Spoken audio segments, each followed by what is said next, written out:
اسلام آباد high court میں cipher case مقدمہ اخراج اور ٹرائل روکنے کی درخواست پہ سماعت ہوئی ہے۔ سردار لطیف کھوسہ کا دلال جاری ہے۔ ایف آئی اے نے سماعت کل تک ملتوی کرنے کی استدعا کر دی ہے۔ کھوسہ صاحب یہ بتائیں، امریکہ کی طرح دستاویزات ڈی کلاسیفائیڈ کرنے کا کوئی قانون موجود ہے؟ چیف جسٹس کی جانب سے پوچھا گیا۔ اس سائفر کو تو وفاقی حکومت نے ڈی کلاسیفائی کر دیا تھا۔ وکیل لطیف کھوسہ کی جانب سے کہا گیا، اس ملک میں لیاقت علی خان کا قتل ہوا، ذوالفقار علی بھٹو اور بے نظیر بھٹو کے ساتھ بھی جو ہوا وہ آپ کے سامنے ہے۔ لطیف کھوسہ کی جانب سے عدالت میں کہا گیا ہے، اگر ہم نے اپنی تاریخ سے بھی نہیں سیکھنا تو کیا ہوگا؟ لطیف کھوسہ کی جانب سے کہا گیا، یہ سائفر امریکہ میں سفیر اسد مجید نے دفتر خارجہ کو بھجوایا تھا۔ لطیف کھوسہ کی جانب سے کہا گیا ہے، سابق وزیر اعظم چیئرمین پی ٹی آئی اس وقت ملک کے چیف ایگزیکٹو تھے۔ چیف ایگزیکٹو کو اس کا حلف ایسی صورتحال میں اختیار دیتا ہے۔ وکیل سردار لطیف کھوسہ کی جانب سے عدالت میں بتایا گیا ہے، میرے دوست کہیں گے سیاسی بات کر رہا ہے، غزہ میں فلسطینیوں کا قتل عام جاری ہے، اسرائیل کے پیچھے امریکہ ہے، امریکہ کو ہم نے سپر پاور خدا مان لیا ہے، ڈونلڈ لو نے اس ملک کے وزیر اعظم کو ہٹانے کے لیے دھمکی دے دی ہے۔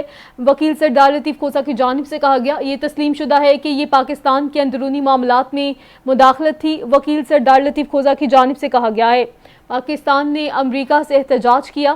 وکیل سردار لطیف کھوسہ کی جانب سے عدالت میں کہا گیا، مزید کیا تفصیلات ہیں جانتے ہیں نمائندہ کیپٹل ٹی وی شاہ زیب ملک سے۔ شاہ زیب ملک، سماعت سے متعلق آگاہ کیجیے گا۔ یہ بالکل سائفر کیس مقدمہ اخراج اور ٹرائل سے روکنے کی درخواست پر سماعت جو سے وہ جاری ہے۔ چیف جسٹس عامر فاروق جو سے کیس کی سماعت کر رہے ہیں۔ سردار لطیف کھوسہ نے جو سے اپنے دلائل جاری رکھے ہوئے ہیں، جس میں انہوں نے موقف اپنایا کہ جب چیف جسٹس نے استفسار کیا کہ کھوسہ صاحب یہ بتائیں کہ پاکستان میں امریکہ کی جو طرح دستاویزات ہیں وہ ڈی کلاسیفائڈ کرنے کا کوئی قانون موجود ہے؟ جس پر لطیف کھوسہ نے موقف اپنایا کہ اس سائفر کی تو وفاقی کابینہ نے ڈی کلاسیفائڈ کر دیا تھا، اس ملک میں لیاقت علی خان کا قتل ہوا، ذوالفقار علی بھٹو اور بے نظیر بھٹو کے ساتھ بھی جو ہوا وہ آپ کے سامنے ہے، اگر ہم نے اپنی تاریخ میں بھی نہیں سیکھنا تو یہ سائفر امریکہ میں سفیر اسد مجید نے دفتر خارجہ کو بھجوایا تھا۔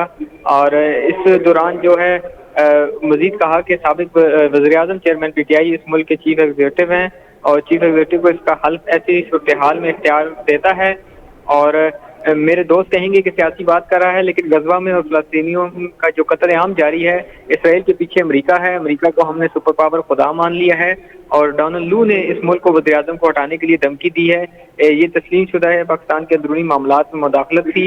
اس دوران جو مزید کہا کہ پاکستان نے امریکہ سے احتجاج کیا اور میں نے جب یہ کیس دیکھا تو حیران رہ گیا، اور اس دوران جو پروسیکیوشن ہے انہوں نے استدعا کی تھی کہ جو